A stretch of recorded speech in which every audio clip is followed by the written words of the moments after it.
முஸ்லீம்கள் ஏன் பொங்கல் கொண்டாட மாட்டேங்கிறாங்க அப்படின்னு ஒரு தடவை கேள்வி கேட்குறாங்க. அதை மீறி யாராச்சும் வந்து நாங்கள் பொங்கல் கொண்டாடுறோம்னு சொல்லி பொங்கல் கொண்டாடிட்டாங்கன்னா முஸ்லீம்கள் வந்து எப்படி பொங்கல் கொண்டாடலாம் அப்படின்னு இன்னொரு தடவை கேள்வி கேட்குறாங்க. சுலைமான் அலைஹிஸ்ஸலாமுடைய காலத்தில் விவசாயம், எல்லா இப்ராஹிம் அலைஹிஸ்ஸலாமுடைய காலத்தில் ஆடு மாடு விவசாயம், எல்லா நபிமார்களும் விவசாயம் தான். ஒன்று பள்ளிவாசலுக்கு நெல் கொடுப்பாங்க, கோயில வேலை செய்யக்கூடிய பூசாரிகளுக்கும் ஐயர்களுக்கும் இந்த நெல் அவர்களுக்கும் மொத்தமா ஊதியமா கொடுப்பாங்க. மதுரைக்குள்ள நீங்க போய் பாத்தீங்கன்னா இந்த கோல போட்டி ஒன்று நடத்துவாங்க தெருவுக்குள்ள. அந்த கோல போட்டியில ஜட்ஜ்மெண்ட் இருக்கிறது ஒரு முஸ்லீம் இஸ்லாமிய பெண்ணு தான். அந்த பொங்கலுங்கிற பேர்ல இருக்கக்கூடிய சில அனாச்சாரங்களை தான் நம்ம வெறுக்கிறோமே தவிர பொங்கலை யாரும் வெளுக்கல. இன்னும் நிறைய மக்கள்கிட்ட போய் கேட்டீங்கன்னாலும் இதை விட அழுதுகிட்டு தான் சொல்லுவாங்க. நான் அழுகாம சொல்றேன், ஆம்பளை அழுகக்கூடாது. எவ்வாறு மனுஷன் நஷ்டப்படுவானோ, ஐயோ நம்ம விவசாயம் போச்சு வந்து எல்லாமே அழுகி போச்சு அப்படின்னு அந்த கஷ்டப்பட்டு மனிதன் அந்த விவசாயத்தை வந்து பழுதுவாக்காம விட்டுட்டான்டா, எப்படி இந்த உலகத்துல தீமையை மனிதன் சேகரித்து நன்மை விட்டானோ அதற்கு சமம் என்று பெருமானார் ஸல்லல்லாஹு அலைஹி வஸல்லம் சொன்னாங்க.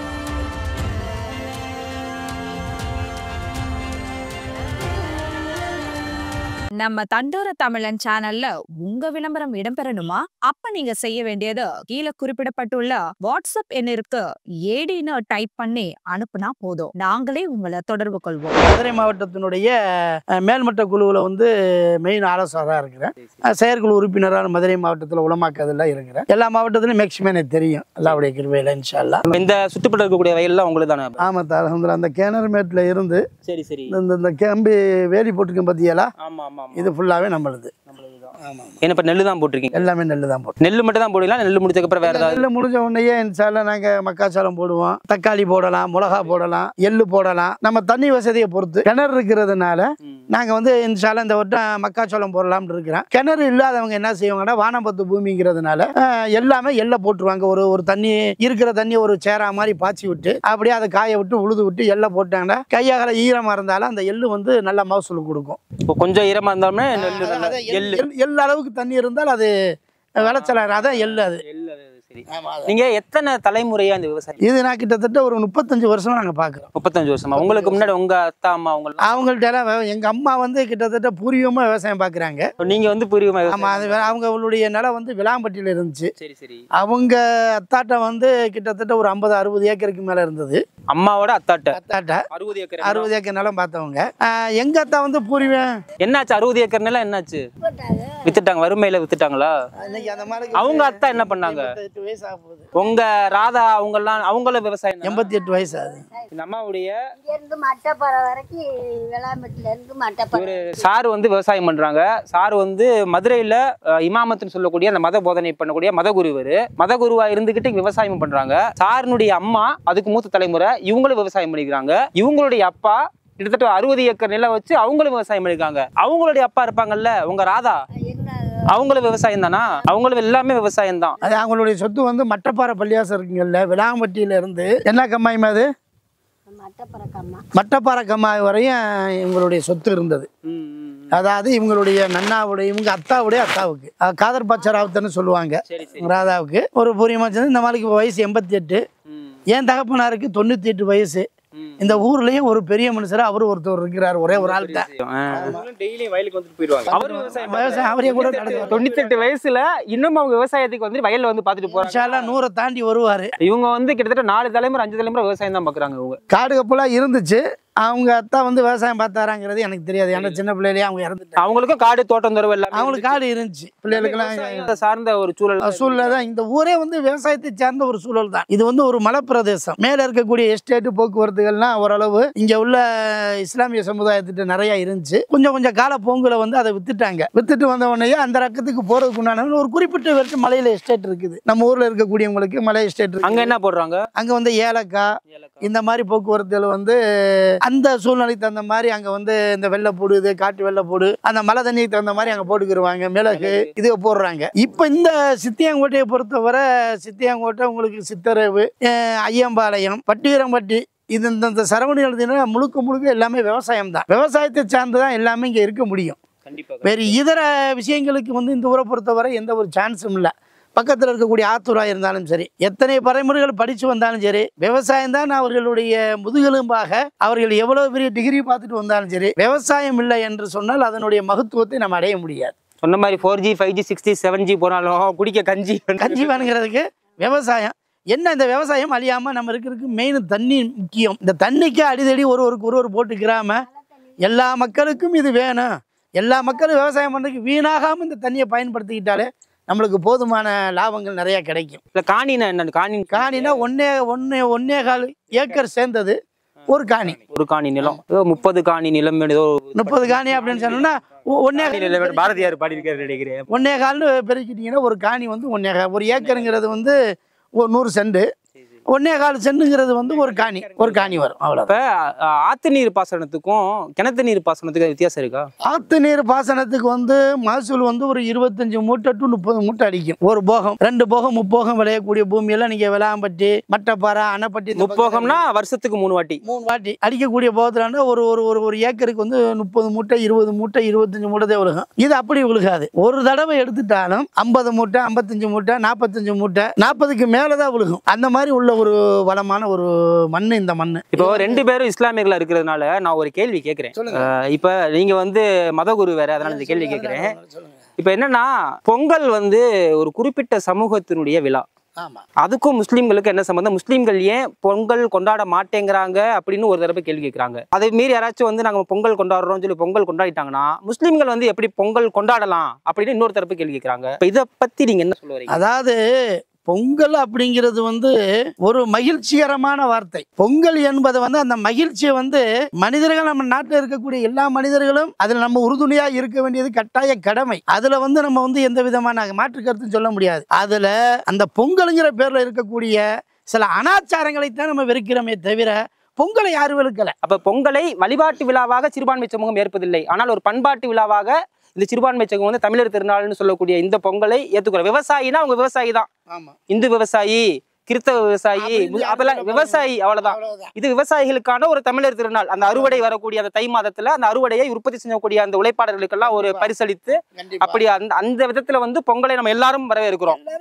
எல்லாருக்குமே தமிழர் திருநாள் நல்வாழ்த்துக்கள். இப்ப வந்து கிராமங்கள்ல இன்னும் ஒரு அதிகப்படியமான கிராமங்கள்ல இப்ப எடுத்துக்கிட்டீங்கன்னா, இப்ப கூலி காலமா போனதுனால ஒரு காலத்துல கூலி கிடையாது, நெல்லு தான் கூலியா கொடுப்பாங்க. இந்த அறுவடை முடிச்சுட்டு வந்த உடனே 3 விதமா பிரிப்பாங்க. ஒண்ணு பள்ளிவாசலுக்கு நெல்லு கொடுப்பாங்க. அங்க உள்ள லெவைகள், அந்த இடத்துல வேலை செய்யக்கூடிய ஊதியர்களுக்கு அந்த நெல்லை கொண்டு அவங்களுடைய சம்பளம் அதற்கு நெல்லாக கொடுப்பாங்க. கோயில வேலை செய்யக்கூடிய பூசாரிகளுக்கும் ஐயர்களுக்கும் இந்த நெல்லை அவர்களுக்கு மொத்தமா ஊதியமா கொடுப்பாங்க. இப்படி அந்த எந்த பாகுபாடு யாரும் காட்டி வாழ்ந்த வரலாறுகள் கிடையாது. எல்லா மக்களும் ஒன்றுதான். அவர்களுடைய சிந்தனைக்கு தகுந்த மாதிரி வழிபாடுகள் தான் மாறி இருக்கு. அந்த வழிபாடுகளை யாரும் நம்ம தலையிறதுக்கு ரூட்டு கிடையாது, உரிமை.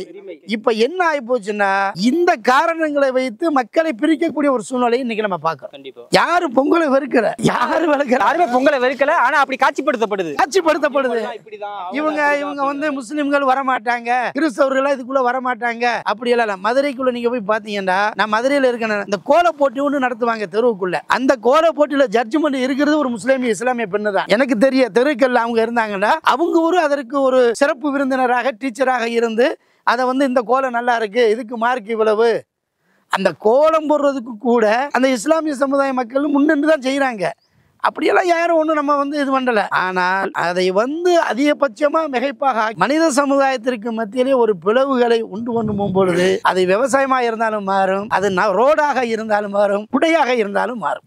எல்லா காலகட்டத்திலயும் அந்த மாதிரி ஒரு பிரிவினைவாத சக்தி இருந்துகிட்டு தான் இருக்கும். அதை வந்து மக்கள் புறந்தள்ளிட்டு இங்க ஒரு ஓர்மை வேணும், ஒரு ஒற்றுமை வேணும். அதை ஒரு புள்ளியில இணைஞ்சு தமிழர் நம்ம எல்லாமே வந்து இந்த இனத்தின் அடிப்படையில தமிழர்கள், இந்த நிலவியலின் அடிப்படையில அப்ப தமிழர்களா ஓர்மையில ஒரு ஒற்றுமை வேணும் அப்படின்னா அதற்கு ஒரு திருநாள், உழவர்களுக்கு நன்றி செலுத்துறதுக்காக திருநாள். அந்த திருநாள்ல இது போன்ற விவசாயிகளுடைய பிரச்சனைகள் என்ன, பிரதான பிரச்சனைகள் என்ன, நதிநீர்களை எப்படி மீட்டெடுக்கிறது, சுற்றுச்சூழலை எப்படி, இதெல்லாம் பேசப்பட வேண்டும் இந்த மாதிரி விழாக்கள்ல. யாரும் இப்ப வந்து விவசாயத்துக்கு வந்து இன்னும் முழுமையாக மாநிலமோ மத்திய சர்க்காரோ மாநில சர்க்காரோ முழுமையாக அங்கீகாரம் கொடுத்த வரலாறு சும்மா அதெல்லாம் இன்னைக்கு வரைக்கும் போராடிட்டு தான் இருக்காங்க.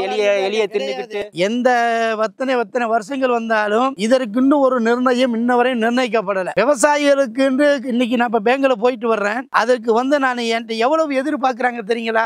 அவங்களை லஞ்சமா எதிர்பார்க்கறாங்க. கூட்டுறவுக்குள்ள போனால் லஞ்சத்தை என்னுடைய பணத்தை அவங்க எடுத்துக்கிறாங்க. இதுல அரசியல்ங்கிற பேர்ல இருக்கக்கூடிய 4 பெரிய மனுஷர் உட்கார்ந்துக்கிட்டு எனக்கு வர வேண்டிய எனக்கு 1.5 லட்சம் ரூபாய் அதாவது லோன் கொடுக்குறாங்க கவர்மெண்ட்ல அப்படின்னு சொன்னோம்னா அந்த 1.5 லட்சம் ரூபாய் 20,000 ரூபாய் பிடிச்சிக்கிறாங்க. இப்படியெல்லாம் அந்த 20,000 ரூபாய் என்னங்கிறது கணக்கு சொல்ல மாட்டாங்க. உருப்படியான எங்களுக்கு வந்து உரங்கள் சேருவதற்கு கூட சரியான முறையில் வந்து காசை கொடுத்து வாங்கக்கூடிய சூழ்நிலையில இருக்கு. என்னுடைய தனிப்பட்ட கருத்து, இனிமேல் என்னுடைய வாழ்க்கையில இந்த லோனும் இந்த பேங்க் பக்கமும் இந்த சந்தமத்த பக்கமும் போகக்கூடாங்கிறதுல முடிவுல இப்ப நான் சொல்லிட்டு வர்றேன். யார் யார் கடனையோ தள்ளுபடி பண்றாங்க, வாரா கடன்ல போடுறாங்க. இந்த விவசாயிகளுடைய கடனை தள்ளுபடி பண்றதுக்கு இது வரைக்கும் எந்த ஒரு வரவே மாட்டேன். அந்த லோன்ல கூட 20,000 ரூபாய் பிடிச்சி. இதுலயும் பாத்தீங்கன்னா இந்த வங்கிகள் வந்து லோனை வசூலிக்கிறதுல வந்து விவசாயிகள்கிட்ட மட்டும் ரொம்ப வன்மமா நடந்துக்கும். ஆனா கடன் எல்லாம் கோடிக்கணக்கில் வாங்கிட்டு நாட்டை விட்டே ஓடின கதையெல்லாம் உங்களுக்கு தெரியும். இந்த விவசாயிகள்கிட்ட மட்டும் அரசு வந்து சட்டம் தன் கடமையை வந்து கரெக்டா செய்யுது. அதுல வந்து எந்த மாற்றமும் இல்லை. இப்ப ஏழைகள் வந்து நிறைய பாதிப்புல இருக்கிறாங்க. அதனால இதற்கெல்லாம் இப்போ இந்த விளைஞ்சதை கஷ்டப்படுற ரவும் பகலுமா தம்பி வந்து மம்பட்டியை பிடிச்சிட்டு அவர் படித்த ஒரு டிகிரி படித்த ஒரு அதிகாரி இப்போ அவர் வந்து மம்பட்டியை வச்சுக்கிட்டு இங்கே நிற்கிறாரு. அவர் இன்னைக்கு மாட்டு துழுவத்தை வச்சு அவர் பார்த்துக்கிட்டு இருக்கிறாரு. அதில் இருக்கக்கூடிய பாலினுடைய லிட்டருக்கு கூட சரியான முறையில் அவர் என்ன செய்ய முடியல.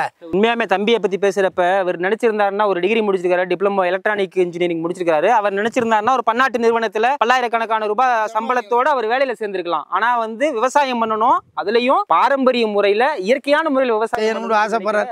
அவர் ஊக்குவிக்கிறது யாரு? யாரும் இல்ல, யாரும் இல்ல. அரசு அவர் ஊக்குவிக்கணும். அவருக்கு சில சலுகைகள், சிறப்பு சலுகைகள் இயற்கையாக வரவே வராது. அப்படியே வந்தானு இங்க உள்ள லோக்கல் அரசியல்வாதி இருக்கான் பாத்தீங்களா, அவங்க அதை காட்டி நம்மளுக்கு ஆபத்தான ஆளுகள். மேல் மட்டத்தில் தெரிய போறது இல்லை. இந்த லோக்கல் அரசியல்வாதி இருக்காங்க பாத்தீங்களா, அவங்க செய்யறாங்க.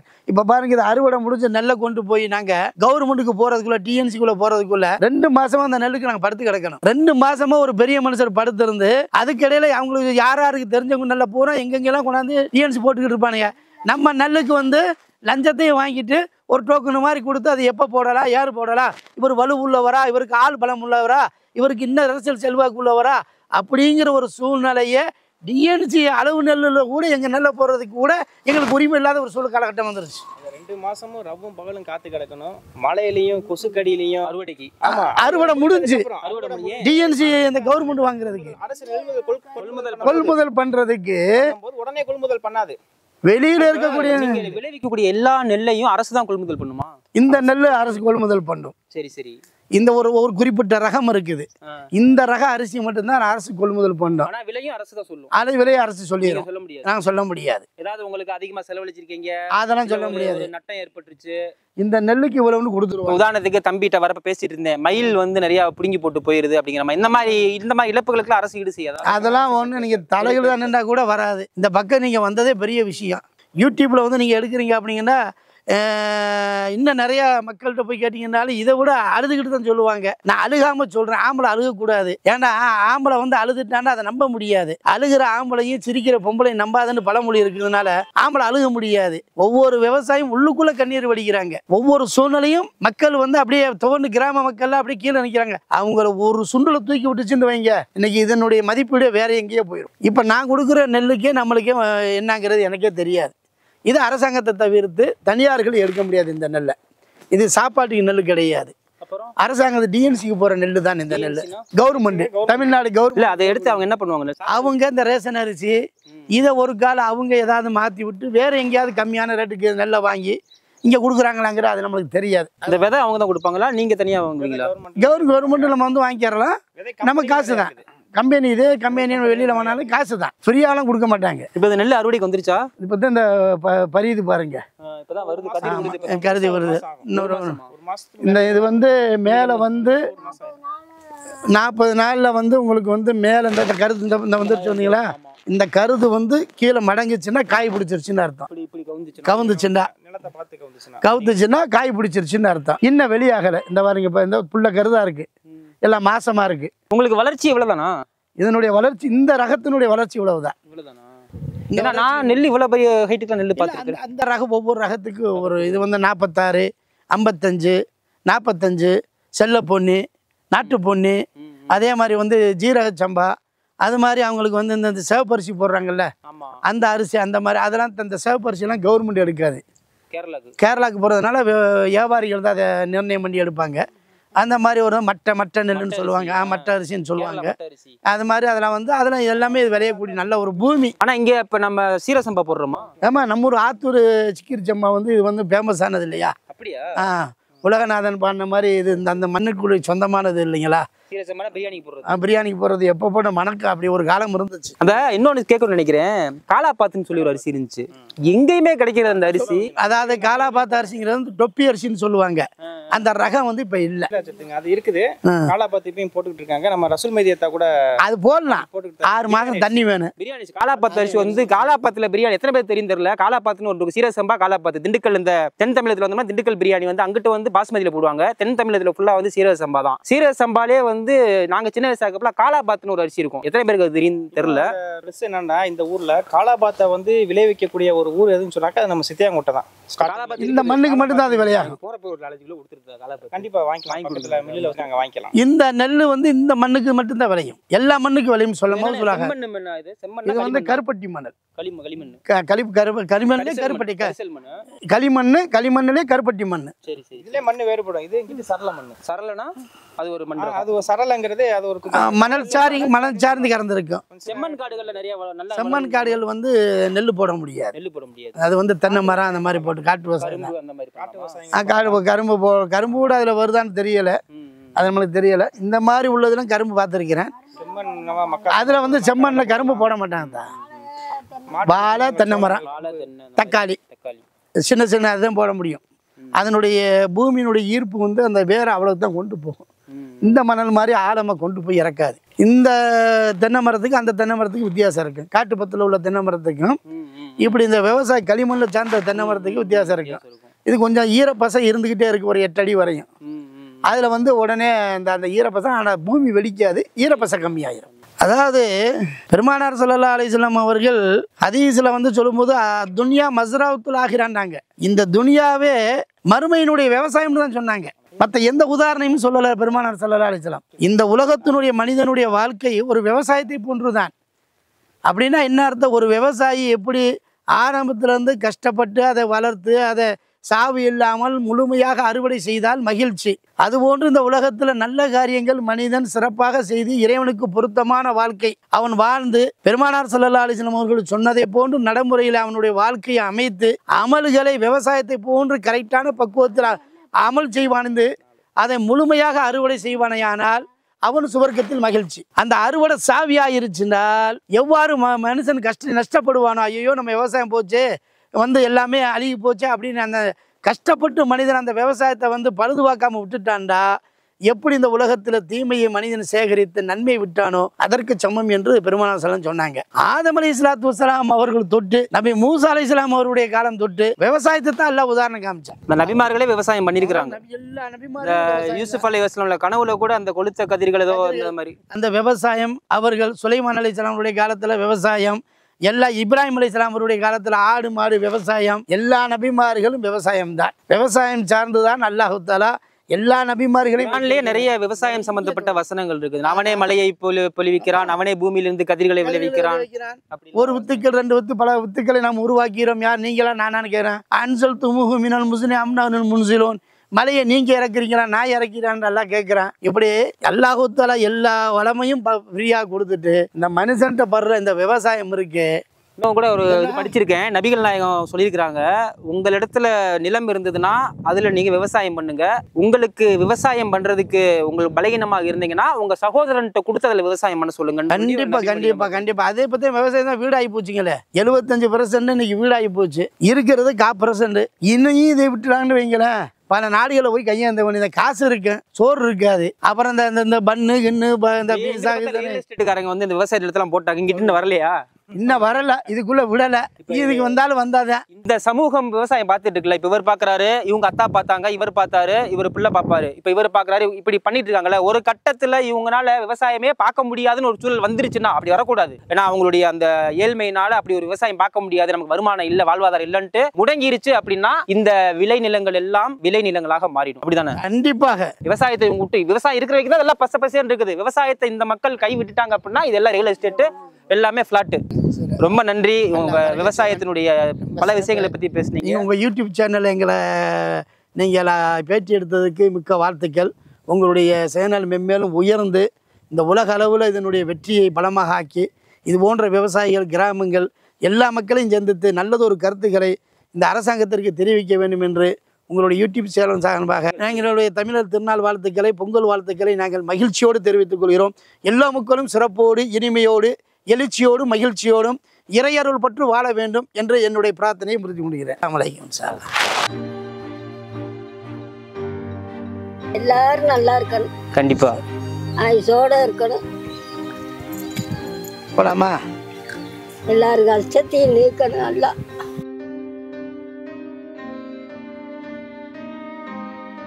இந்த கருது நீளமாக வரணுமா? வருகின்ற பொழுது நீளமாக வரணும். அது இப்ப நீங்க அம்மா சொன்ன ஒரு கருத்து பொலிவாகுமா? படுத்துக்கிட்டு வரக்கூடாது. பாத்தீங்கன்னா அந்த கருத்து மேல நீட்டிக்கிட்டு அந்த மாதிரி நீட்டி வந்தால் பொலிவு அதிகம் தரும். இந்த தத்துவத்தை யாருக்கு தெரியும்? படுத்திருந்தால் காய் தப்பு இல்லை, நீளமாக வந்தால் பொலிவு கூடும், மகசூல்கள் அதிகமாக. துஆ செய்யுங்க. அஸ்ஸலாமு அலைக்கும். அல்லாஹ் பரக்கத் கொடுப்பான் இன்ஷாஅல்லாஹ்.